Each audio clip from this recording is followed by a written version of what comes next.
இறந்து போனவங்களோட படத்தை வச்சு ஒரு மனவிளக்கம் செலுத்த முடியல. ஆனா என்ன பண்றான், ஆயுத பூஜை கொண்டாடுறான். அப்ப இவன் கட்சி கருமாதி பண்ணுமா இல்லையா? கருமாதி பண்ணணும், தவசம் பண்ணணும். எங்கள் மக்களை கொன்னு விட்டு 8:45 நாமக்கல்ல படம் பிடிப்பு அப்படின்னு விஜய் எத்தனை மணிக்கு வந்திருப்பாரு? நாமக்கல் 8:45 படம் பிடிப்பு, 8 மணிக்கே வந்து மேக்கப் போட்டு வந்திருப்பாரு. கரூர்ல 12 மணிக்கு படம் பிடிப்பு, 11:30 வந்து மேக்கப் போட்டு வந்திருப்பாரு. ஆனா 8:45 பரப்புறன்னா 2 மணிக்கு வருவார், 12 மணிக்கு பரப்புறோம்னா ராத்திரி 7 மணிக்கு வருவார். ஏன்? கால் கெடுக்க மக்கள் நிக்கிறான். சோறு இல்லாம, தண்ணி இல்லாம, நீர் சத்து குறைஞ்சி, மயக்கம் அடைஞ்சு மக்கள் நிக்கிறான். அதை பத்தி எந்த கவலையும் கிடையாது. மக்கள் எக்கடி கட்டான, எப்படி செத்தான எந்த கவலையும் கிடையாது. உனக்கு கூட்டி இந்த கூட்டத்தை காமிச்சு கேவலம் கட்ட அரசியல் பண்ணணும். அப்படி அரசியல் பண்ணி ஆச்சரியத்தை பிடிச்சி என்னடா மயில புடுங்க போற, என்னடா பண்ண போற? எங்கள் பிணத்தின் மீது நாற்காலி போட்டு அமர்ந்து என்ன கிழிக்க போற? நீ என்ன கிழிக்க போற? இந்த கேவலங்கட்ட அசிங்கத்தை தொட தெரியணும். அவன் படத்தை பார்த்தா அசிங்கம்ங்க, அவன் படத்தை பார்த்தா அருவருப்புங்க. படம் பாக்குற நீ, பீஸ்ட்னு படம் வருது பாக்குற, படத்தோட தொடக்க காட்சி பார்த்தா, தொடக்க காட்சியில குழந்தை இறந்துருது. பீஸ்ட் படத்துல அந்த குழந்தை இறந்துக்கு தான் காரணமோன்னு குற்ற உணர்ச்சியில அப்படியே மன உளைச்சி ஆகுறாரு. உளவியல் நிபுணரை பாக்குறாரு, தூக்கம் இல்லாம தவிக்கிறாரு. இதான் படத்தோட காட்சி. நிஜத்துல 41 உயிர் போயிடுச்சுங்க. 41 உயிர் போன பிறகு நான் இதுக்கு தார்மீக பொறுப்பேற்கிறேன், மன்னிப்பு கோர்றேன், வருத்தம் தெரிவிக்கிறேன் அப்படின்னு ஒரு வார்த்தை வரல. ஏன் வரல? மன்னிப்பு வருத்தம்னு ஒரு வாயில வார்த்தை வந்தா அப்ப இந்த சாவுக்கு தான் காரணம்னு உலகம் சொல்லிடும். அப்ப அது பொலிட்டிக்கல் இமேஜை பாதிக்கும், பாதிக்க கூடாது. அந்த எண்ணம் மனித தன்மையில் இல்லாத சைக்கோ, சாடிஸ்ட், அரசியல் இருந்து அப்புறப்படுத்த வேண்டிய அசிங்கம், இழிபிறவி. நான் இதை விட கடுமையான வார்த்தையை பயன்படுத்துவேன். நான் இந்த கூட்டத்தில் பேசுறதுக்கு முன்னாடி அண்ணன்கள் சொன்னாங்க, நீ எதுவும் திட்டிராத, நீ தொகுதியில் வேட்பாளர் நிற்கிற, கடுமையான வார்த்தையை போட்டுறாதீங்க அப்படின்னாங்க. ஆனா அவ்வளவு பெரிய கோபம் வருது, என்ன பண்றது? ஆட்டுக்கார அலமேலுன்னு ஒரு படம் வருது. அந்த ஆட்டுக்கார அலமேலுங்கிற படத்துல நடிச்ச ஆட்டை ஊரு புறா கூட்டிட்டு போறாங்க, ஊரு புறா கூட்டிட்டு போய் காமிக்கிறாங்க. அதுக்கு பெரிய கூட்டம் வருது, ஆட்டுக்கார அலமேலு படத்தை நடிச்ச ஆடா அப்படின்ட்டு. அப்ப கவிக்கோ அப்துல் ரஹ்மான் சொல்றாரு, ஆடு நன்றாக கம்பீரமாகத்தான் இருக்கிறது, மனிதர்கள் தான் மந்தியாகி போனாங்க. அதான் நீங்க நடக்குது. நடிகனை பார்க்க போய் 41 உயிர்கள் இருந்துச்சு. வழியா இருக்குது. என் அன்பு சொந்தங்களே, 41 உயிர். கற்பனை பண்ணி பாருங்க. 9 மாச கர்ப்பிணி தன் கணவனை இழந்து விட்டு கணவன் உடனே எடுக்கிறப்ப,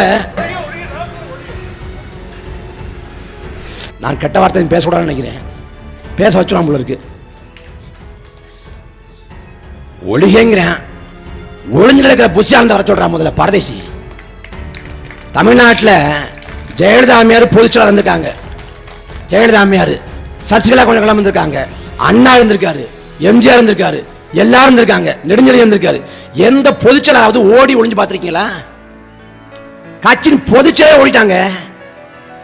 நாம் தமிழக கட்சியோட நிர்வாகி வீட்டில் என்ஐஏ சோதனை, என்ஐஏ சம்மன் போட்டு கூப்பிட்டான் விசாரணைக்கு. 8 மணி நேரம் 10 மணி நேரம் விசாரணை. சிரிச்ச முகத்தோடு புன்முறுவல் பூத்து கொண்டு போனோம். ஐயோ என்னை ஒண்ணு தலைமுறை ஆகல. ஆனா சாதாரண வழக்கு கைதுனோட கட்சியை தலைமுறை ஆயிடுச்சு. கேடு கட்ட கட்சி. ஒழிக்கணும்டா, உங்களை ஒழிக்கணும்டா. இந்த கேடு கட்ட ஈன கொடுத்த ஒழிக்கணும். கும்பல் மனப்பான்மை கொண்ட லும்பன் 41 உயிரை காவு வாங்கிட்டு அந்த பிணத்தின் மீது நாற்காலி போட்டு அமர துடிக்கிறான். கேடு கட்ட அயோக்கியப்ப. 9 மாச கர்ப்பிணிங்க தன் கணவனை இழந்துட்டா. கணவனை இழந்துட்டு கணவன் உடல் எடுக்கப்ப கதறா ஐயோன்னு. ஒரு கர்ப்பிணி பெண் அழக்கூடாது, கண்ணீர் வடிக்க கூடாது, மன அழுத்தமாக கூடாது. கர்ப்பிணி பெண் மகிழ்ச்சியா இருக்கணும், இல்ல குழந்தைய பாதிக்கும். ஆனா 9 மாச கர்ப்பிணி தன் கணவனை இழந்துட்டா. நாளைக்கு பிறக்க போற பிள்ளை பிறந்த உடனே அப்பா உயிரை வாங்கிட்டு பிறக்கிறான்னு பழிச்சோட வருவான். அந்த குழந்தைக்கு என்ன சொல்ல போறீங்க? என்னடா சொல்ல போறீங்க? வாய் பேசும் திறனற்ற ஒரு தாய் தன் மகனை இழந்து விட்டு கதறாங்க. கதறாடா. பேச பேச நமக்கு பேச ஒரு மொழி இருக்கு, நமக்கு பேச ஒரு மொழி இருக்கு. கத்தி அழ முடியும், ஒப்பாரி வைக்க முடியும், ஓட முடியும். ஆனா பேச திறனற்ற அந்த மாற்றுத்திறனாளி தாய் கதறான், பேச முடியாம கதறான் தன் மகனை இழந்துட்டு. என்னடா சொல்ல போறீங்க? அந்த சாவுக்கு என்ன சொல்ல போறீங்க? ஒரு கண் பார்வையற்ற ஒரு மாற்றுத்திறனாளி தாய் தன் மகனை அவர் பார்த்ததே இல்லை பிறந்தலேருந்து. தன் மகன் செத்து போயிட்டான், ஒரே மகன் செத்து போன பிறகு தாய் சொல்றா, மகனே நான் உன்னை பார்த்ததே இல்லைடா, என்னோட போயிட்டடான்னு. 1.5 வயது குழந்தைங்க, 1.5 வயது குழந்தை வயிறு கிழிஞ்சு குடல வெள்ள வந்து இறந்து போயிருக்குங்க. என்னங்க பண்றது? 41 உயிரை காவு வாங்கியிருக்கேன். உனக்கு மனசாட்சி வேண்டாம்? ஒரு நல்ல மனநிலை கொண்ட மனிதத்தன்மை கொண்ட எவனா இருந்தாலும் மன உளைச்சலின் உச்சத்துக்கு போயிடுவான். தற்கொலை எண்ணமே வந்துடும். கவுன்சிலிங் கொடுக்காம அவனால வெளில வரவே முடியாது. ஆனா இந்த பரதேச நாய், இந்த கேடுகட்ட அயோக்கிய விஜய், கேடுகட்ட அயோக்கிய கொஞ்சம் கூட மனசுல ஈரம் இல்லாம, கொஞ்சம் கூட சோகம் இல்லாம என்னங்க பண்றது? என்ன பண்றது? அன்னைக்கு மருத்துவமனை வளாகத்தில் அந்த வாசல்ல ஒவ்வொருத்தரும் பிள்ளையை பறி கொடுத்துட்டு, அப்பாவை பறி கொடுத்துட்டு, அம்மாவை பறி கொடுத்துட்டு, சொந்தங்கள் காதலி வைத்த போது, ஒப்பாரி ஓலமிட்ட போது ஒரு மயாளி வரலங்க. ஓடிகாலி பேர் ஓடிச்சாங்க. என்ன பண்றது? என்ன பண்றது? நான் போனேன், 1.5 வயது குழந்தைக்கு மாலை போட முடியாம அழுதேன். என்னால மாலை போட முடியல. ஒரு சின்ன ஒரு பெருசுக்கு ஒரு உடல் மாறி ஒன்னு பொட்டலம் கட்டி வச்சிருக்கேன். அந்த ஒப்பாரி, அந்த ஓலத்தை அதெல்லாம் கேட்டவங்க எவ்வளவு துடிக்கும். எதை பத்தியும் கவலை இல்லைங்க. இந்த பிணத்தின் மீது அரசியல் பண்ண துடிக்கிறேன். ஒழிக்கணும்டா, உங்களை ஒழிக்காண்டா முத வேலை. திமுகவோட அதிமுக சண்டை, திமுக அதிமுக எதிரி, ஒழிப்போம். அதுக்கு முன்னாடி உன்னை ஒழிச்சு முடிப்போம்டா. மனித தன்மையே இல்லாத கும்பல், மனித தன்மையே கிடையாது. கேடு கட்ட, இப்படிப்பட்ட ஒரு மானங்கிட்ட கேடு கட்ட ஏன் மேல வழக்கு போடணும் அப்படின்னு தென்காசியில் வெட்டி பயிலுக்கு 4 பேர் சேர்ந்துக்கிட்டு அவர் ரொம்ப பேசாரு. நான் ரொம்ப கண்ணியமா பேசியிருக்கேன். மேடையில் கண்ணியமா பேசுறதுனால இப்படியே எல்லாரும் பேசணும்னு நினைக்காத.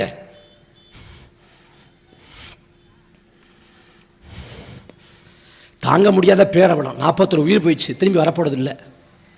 ஆனா அந்த உயிரை வச்சு அரசியல் பண்றேன். ஒழிக்கணும். எல்லாத்துக்கும் ஒரே வாய்ப்பு தான். நீங்க மக்கள், நீங்க தவறு பண்ணாதீங்க. நீங்க விழிப்புற்று எழுங்க. உங்கள் மனசாட்சிப்படி இயங்குங்க, மனிதத்தன்மையோடு இயங்குங்க.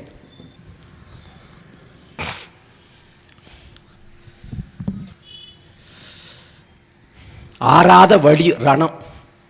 41 உயிர்கள், அந்த குடும்பங்கள் நிராதவற்று நிற்குது. நமக்கு இதில் அரசியல் பண்ணி அப்படிலாம் அரசியல் ஆதாயம் கிடையாது ஒரு நோக்கம் கிடையாது. ஆனால் தாழ முடியாத வழி, அவ்வளோ வழி இருக்குது. ஒரு கேடுகட்ட கட்சி, ஒரு கேடுகட்ட இந்த உயிர்களை பற்றி கவலைப்படாத கட்சி.